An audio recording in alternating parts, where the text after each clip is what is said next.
Hello friends, and welcome back to Soulshine Fitness. We are starting things out on the mat today because we are going to talk about planks. Now planks are one of those exercises, it's sort of like either you love them or you hate them, but it is my goal to help you fall in love with the plank. A lot of times people aren't doing the plank correctly, which doesn't feel good in the body and makes them not like the plank. Now, make no mistake, plank is a challenging exercise. It's a full body exercise.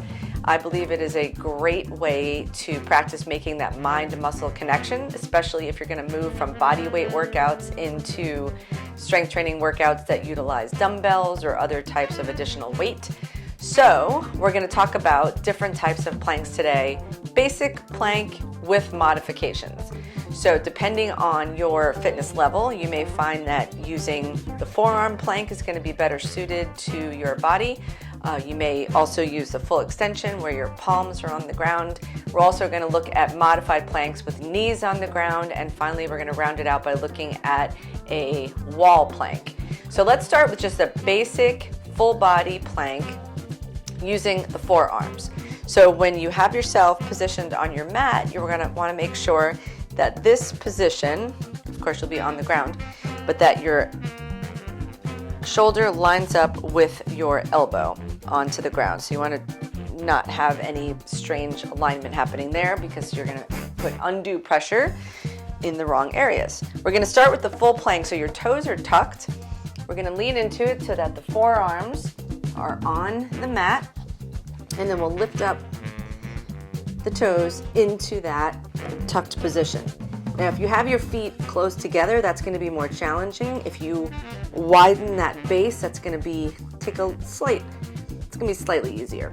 So making sure your neck is in line with your spine so it's not hanging down, and you also want to keep your back flat and the booty down and in line with the rest of the body.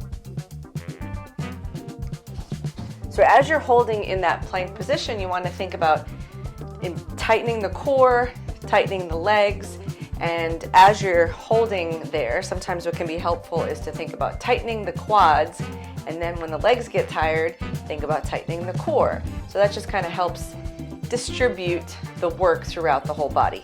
So that is the full plank with the forearms. Now we're going to do that except with the palms on the mat. So same deal, you're going to have your toes tucked. As you come into that plank position, you also want to make sure that your shoulders are in line with your wrists. Booty is down. Again, having the feet close together is going to be more challenging. You can widen the base, keeping to make sure that the neck is not hanging down, so keep it in line with the rest of the body. Now, if you find that position puts too much stress on your wrist, but you also don't want to do the forearm position, you can try using some free weights, preferably the ones that have the hexagon shape, something that's not going to roll away, or a square shape, and that will take some of the pressure off of the wrist, because instead of it being flat on the ground, you'll have that lengthening from the free weight. So now let's look at some modifications. So we're going to look at the knee modification, so having the knees on the ground for this plank. So the same rules apply with the top, with the forearms. If you're having the forearms, we'll just demonstrate the forearm version of this. This is a pretty popular modification. So your arms are down in that 90-degree bend, shoulders in line with the elbows. You'll have your knees on the ground, but the feet are going to be up. The core is engaged, the neck is in line with the spine. So you're still bracing that core to keep that form nice and tight.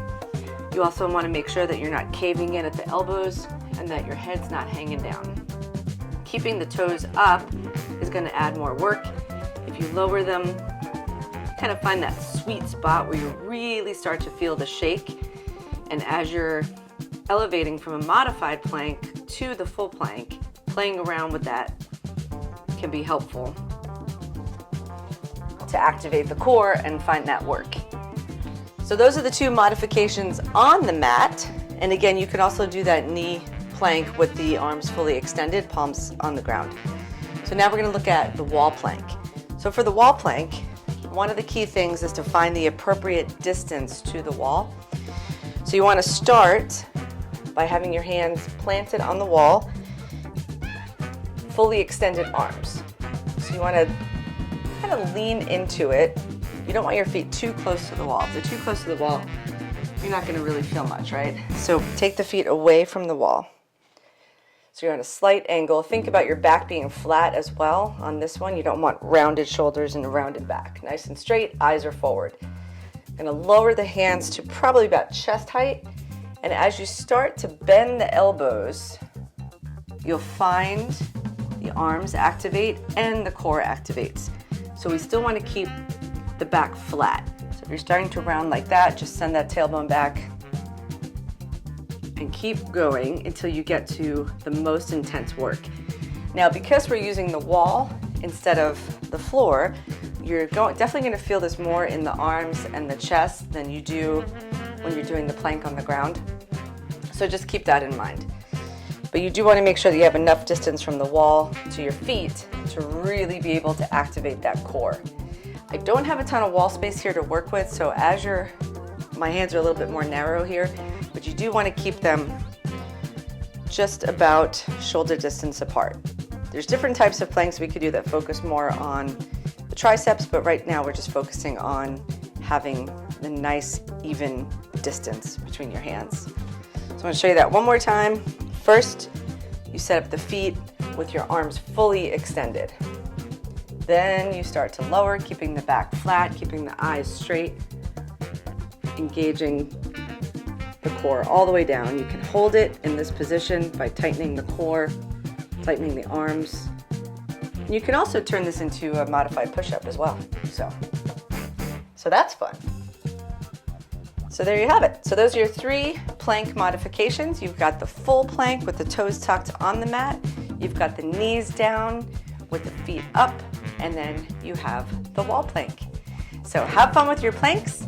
And if you have any questions or comments, just drop them here and we will look forward to seeing you on the next video. Bye for now.